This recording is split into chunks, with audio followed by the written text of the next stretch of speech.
Assalamualaikum warahmatullahi wabarakatuh. Ketemu lagi dengan mata pelajaran Sejarah Indonesia di kelas 11 semester genap. Mari kita berdoa dulu sebelum melakukan pembelajaran jarak jauh ini ya. Jangan lupa selalu ucapkan syukur kepada Tuhan karena kita masih diberikan kesempatan untuk menikmati kehidupan ini, walaupun pada saat ini kita masih berada di masa pandemi COVID-19. Tetap semangat belajar ya.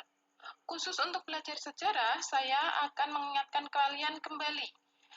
Belajarlah dari masa lalu untuk menata kehidupan yang lebih baik di hari esok.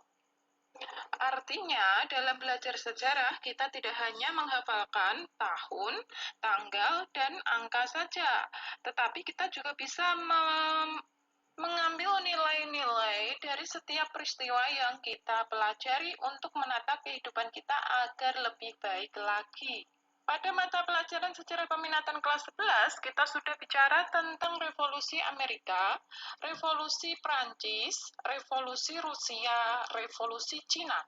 Namun, rasanya tidak puas kita membicarakan tentang peristiwa baku hantam di dunia ini tanpa kita mempelajari baku hantam atau revolusi yang terjadi di negara kita sendiri, yakni revolusi kemerdekaan Indonesia.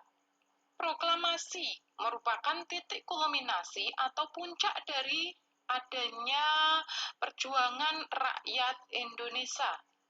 Kita tengok ke belakang sebelum proklamasi terjadi, ada banyak sekali peristiwa yang mengunggah nasionalisme dalam diri kita. Seperti pada masa periode perintis, penegas, dan pendobrak. Pada periode perintis atau masa perintis itu terjadi kurang lebih tahun 1908 ketika berdirinya Budi Utomo, kemudian disusul Sarekat Islam, Indise Partai, PNI, PKI, dan juga banyak sekali organisasi-organisasi kebangsaan nasional yang lain. Kemudian pada masa penegas itu tahun 1928 saat dilaksanakannya Kongres Pemuda tahun 1926 dan Kongres Pemuda kedua tahun 1928, yang mana hasil dari Kongres Pemuda ini menghasilkan bersatunya organisasi-organisasi yang ada di Indonesia ke dalam satu wadah atau satu organisasi, yakni Indonesia Muda. Mereka menyatukan tujuan, mereka memiliki visi untuk merdeka. Kemudian pada masa pendobrak ini pada tahun 1945 ketika terjadi proklamasi kemerdekaan Indonesia, dikatakan pendobrak karena mendobrak keadaan dari masa dijajah ke masa merdeka. Apa yang kita nikmati hari ini merupakan hasil perjuangan para pahlawan. Jadi, tanpa memahami masa lalu, kita tidak akan bisa mengkonsep masa depan bangsa dengan baik.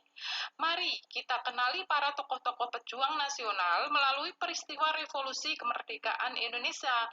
Setelah kita tahu, kemudian kita jaga hasil perjuangan mereka dan kita teladani nilai-nilai positif dari kisah perjuangan mereka.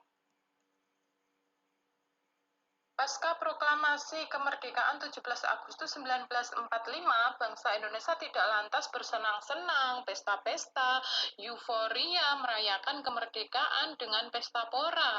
Akan tetapi, sejak proklamasi dibacakan oleh Bung Karno, ini merupakan titik awal perjuangan baru bangsa Indonesia, di mana kita harus sigap dalam membentuk pemerintahan yang baru.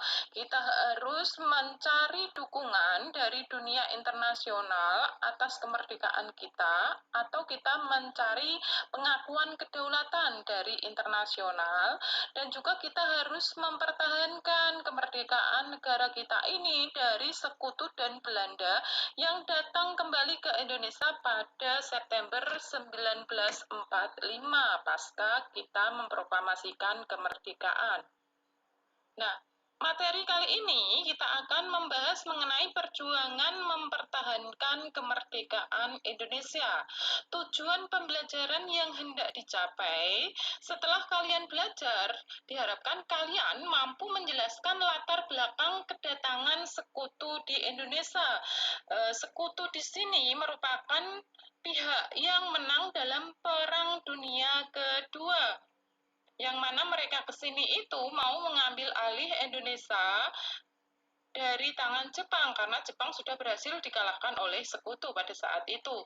Kemudian yang kedua, diharapkan kalian mampu menganalisis strategi dan bentuk perjuangan bangsa Indonesia dalam mempertahankan kemerdekaan Indonesia.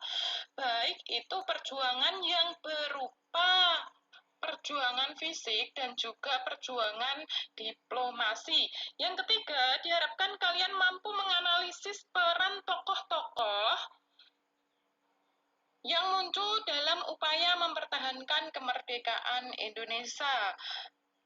Tokoh-tokoh di sini bisa seperti Bung Tomo, Jenderal Sudirman, Muhammad Rum, Soekarno, Hatta, Hamengkubuwono IX, dan masih banyak tokoh-tokoh yang lain, yang mana mereka berjuang melalui angkat senjata maupun berjuang melalui diplomasi.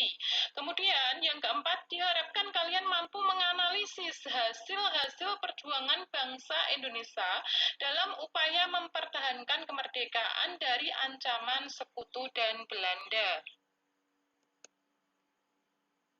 Karakter yang hendak dikembangkan setelah kalian mempelajari materi ini, diharapkan kalian itu yang pertama mampu menjadi generasi yang proaktif. Artinya kita belajar dari perjuangan para tokoh-tokoh nasional yang sudah berjuang atau berkorban pada masa revolusi Indonesia. Kalian harus proaktif mengisi kemerdekaan yang sudah mereka perjuangkan. Kemudian contoh nyatanya itu seperti kalian giat belajar agar menjadi generasi Indonesia yang cerdas, berguna bagi bangsa dan negara.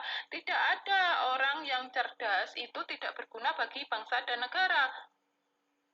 Kalaupun kita sering melihat di berita hilir mudik orang-orang yang tidak begitu cerdas, tapi berkecimpung di dalam pemerintahan atau bidang politik, tentunya mereka tidak membawa perubahan bangsa Indonesia ke arah yang lebih baik.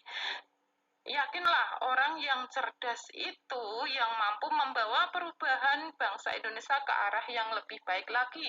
Yang kedua, diharapkan kalian itu memiliki karakter tanggung jawab. Nah, kita lihat tanggung jawab para tokoh revolusi pada masa itu dalam mempertahankan kemerdekaan sesuai posisi mereka masing-masing. Mereka rela mengorbankan harta maupun nyawa untuk mempertahankan kemerdekaan Indonesia. Nah, dari situlah kita teladani dengan ikut bertanggung jawab. Misalkan nih, ketika kalian diberi amanah sebagai ketua kelas, sebagai ketua organisasi, amanah mengerjakan tugas dari guru, itu kalian kerjakan secara baik, benar, dan jujur.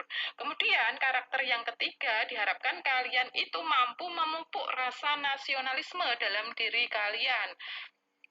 Kalau melihat perjuangan para tokoh revolusi kemerdekaan Indonesia itu, mereka telah berani mengorbankan harta maupun nyawa untuk mempertahankan kemerdekaan Indonesia. Nah, kalian di sini tinggal menikmati hasilnya, mempertahankan kemerdekaan dari musuh-musuh bangsa yang tidak frontal, tidak memakai senjata lagi. Jadi di sini kalian harus cerdas sehingga mampu mempertahankan dan mengisi kemerdekaan bangsa Indonesia sesuai zaman sekarang ini. Sebelum kita masuk ke materi lebih dalam lagi, kita baca peta konsepnya terlebih dahulu. Perjuangan mempertahankan kemerdekaan Indonesia. Nah, perjuangan mempertahankan kemerdekaan Indonesia ini sering juga disebut sebagai Revolusi Indonesia atau Revolusi Kemerdekaan Indonesia. Ini terjadi pada kurun waktu 1945 sampai 1950. Di mana pada saat itu bangsa Indonesia berupaya untuk memperjuangkan atau mempertahankan kemerdekaan yang telah dicapai melalui kekuatan senjata maupun lewat jalur diplomasi.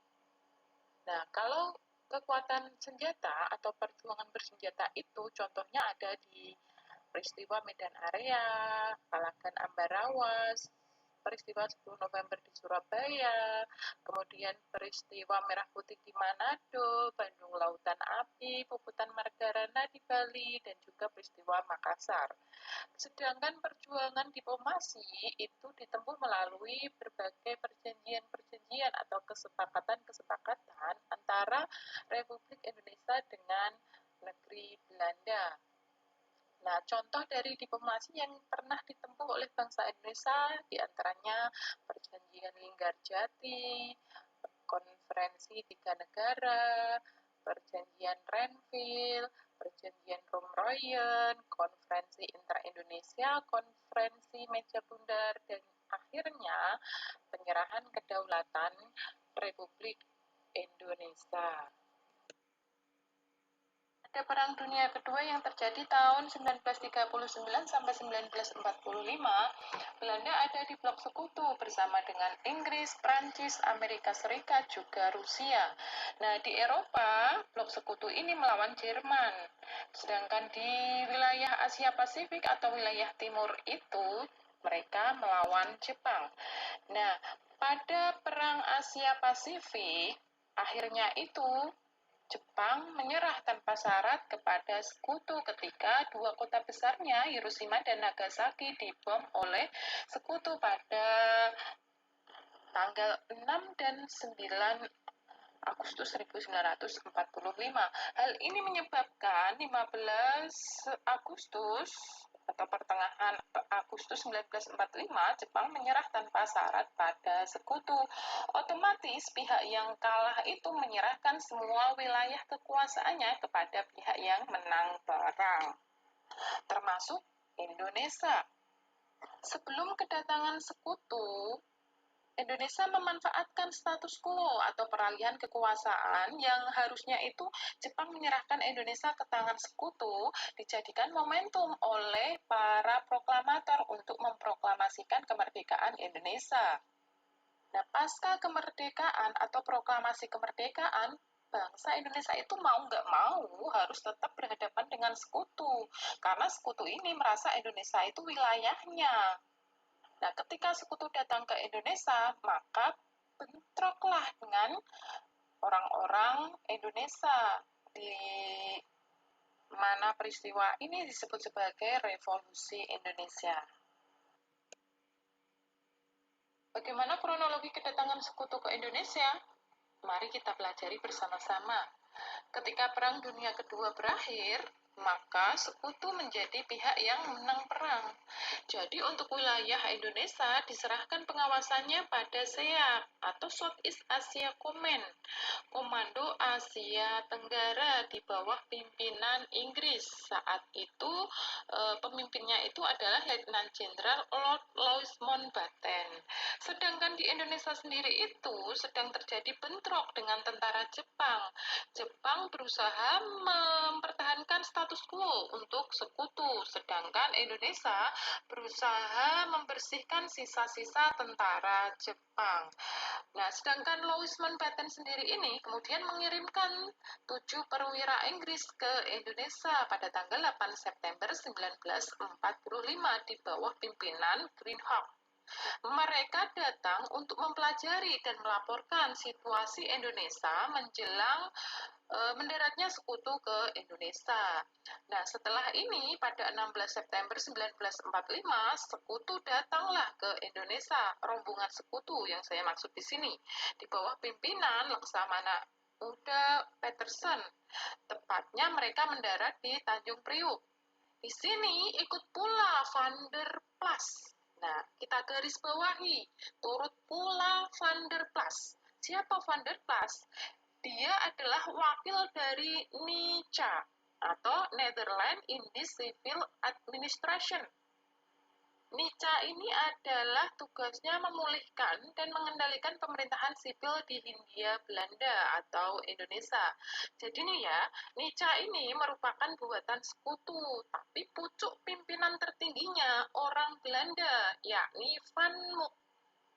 Wakil dari NICA ini orang Belanda, tapi masih keturunan Jawa, yaitu Raden Abdul Qadir Widoyo Atmojo. Nah, kenapa kok NICA ini bisa membonceng SEAC? Nah, sebelumnya ternyata antara Inggris dengan Belanda itu menyepakati sebuah perjanjian affair atau Civil Affair Agreement. Nah, berdasarkan kesepakatan tersebut, rencananya itu 24 Agustus 45, Inggris dan Belanda itu sepakat bahwa Indonesia akan diserahkan pada Belanda. Di sini, Louis Mountbatten yang setuju atau menyetujui. Pada 29 September 1945, tibalah rombongan SEAC di bawah pimpinan Sir Philip Christison. Pada pendaratan ini, sejumlah besar pegawai NICA itu ikut serta dalam rombongan. Inilah yang disebut NICA membonceng pada sekutu untuk merebut kembali wilayah Indonesia. Pasukan SEAC ini bernaung di bawah bendera baru yang bernama AFNI atau Allied Force Netherlands East Indies. Bahasa Indonesianya itu pasukan sekutu Hindia Belanda. AFNI ini fokus untuk mengurusi Indonesia bagian barat, wilayah Jawa dan Sumatera. Sedangkan untuk wilayah Indonesia bagian timur itu diurusi oleh Angkatan Perang Australia. Apa sih tugas AFNI itu? Sebenarnya mereka itu tugasnya simpel, menerima penyerahan Indonesia dari tangan Jepang, kemudian memulangkan tentara-tentara Jepang ini ke negaranya. Namun ada tugas tambahan, yakni membebaskan orang-orang Eropa yang jadi tawanan Jepang, serta mencari dan menyerahkan para penjahat perang pada mahkamah tertinggi sekutu. Kemudian juga mereka bertugas memelihara kondisi damai untuk diserahkan pada pemerintahan sipil. Pemerintahan sipil yang dimaksud ini adalah pemerintahan Belanda atau NICA. Jadi AFNI ini memang sudah kong kali kong dengan NICA. Mereka mempersiapkan kondisi di mana bangsa Indonesia nantinya itu siap diserahkan pada NICA. Pada awalnya AFNI diterima baik oleh bangsa Indonesia. Hal ini dikarenakan pada tanggal 1 Oktober 1945 AFNI mengakui kemerdekaan Indonesia.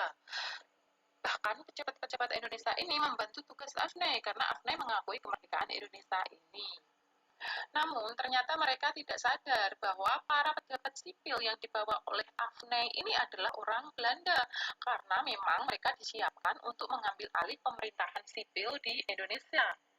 Kenapa sih kok NICA ini harus membonceng kepada AFNI? Mereka itu sadar ya, tanpa membonceng sekutu, sulit sekali untuk berkuasa lagi di Indonesia, melihat banyaknya tokoh-tokoh nasional yang cukup kuat untuk menghalangi apa yang diinginkan oleh NICA ini berkuasa kembali ke Indonesia. Setelah diterima baik bahkan dibantu, pada perkembangannya NICA mempersenjatai KNIL atau Koninklijke Nederland Indische Leger yang bebas, yang mereka itu baru dibebaskan dari tahanan-tahanan Jepang. Nah, di berbagai daerah juga ini, NICA dan KNIL yang didukung oleh sekutu atau Inggris dalam hal ini melancarkan provokasi terhadap para pemimpin nasional. Tujuannya apa coba? Ya jelas, mereka ini mau mengambil alih kekuasaan Indonesia. Hal ini tentu menyimpang dari misi awal memelihara keamanan dan menjamin kemerdekaan Indonesia. Berarti tujuan awal mereka ini adalah suatu kebohongan. Tentunya apa yang dilakukan oleh NICA dan KNIL memicu ketegangan-ketegangan. Bentrok terjadi antara NICA dengan dibentuk KNIL melawan BKR dengan seluruh rakyat Indonesia. Pecahlah perlawanan-perlawanan rakyat di berbagai daerah seperti di Medan, Ambarawa, Surabaya, peristiwa Merah Putih Manado, Bandung, kemudian pertempuran Margarana dan juga perlawanan rakyat Makassar. Walaupun di samping beberapa peristiwa ini masih banyak lagi peristiwa-peristiwa yang lain. Namun di sini kita hanya akan membahas beberapa peristiwa saja yang dianggap cukup besar dan cukup berpengaruh. Nah, pertemuan kali ini kita hanya membahas bagaimana kronologi kedatangan sekutu ke Indonesia saja ya. Untuk kuisnya, kalian bisa mencari tahu apa itu KNIL. Bagaimana sih mereka berdiri, tujuannya untuk apa, siapa saja anggotanya, kemudian bagaimana kiprah mereka, terus apakah sisa-sisa KNIL itu sekarang ini masih ada, mengingat pada saat ini yang kita kenal adalah TNI dan polisi yang ada di Indonesia. Silahkan kalian kerjakan di buku tulis, kemudian kalian upload ke Classroom di Classroom kalian tertanggal hari ini ya. Demikian pembelajaran hari ini. Untuk minggu depan kita lanjutkan mengenai perjuangan bersenjata yang dilakukan oleh para pejuang Indonesia. Semoga materi kali ini menambah wawasan kalian dan juga menambah semangat nasionalisme kalian untuk mempertahankan kedaulatan bangsa dan negara Indonesia. Perjuangan kalian itu lebih berat daripada perjuangan para pahlawan yang terdahulu. Untuk itu, jadilah generasi yang cerdas, sehat, dan selalu beriman serta bijaksana. Wabillahi taufiq wal hidayah. Wassalamualaikum warahmatullahi wabarakatuh.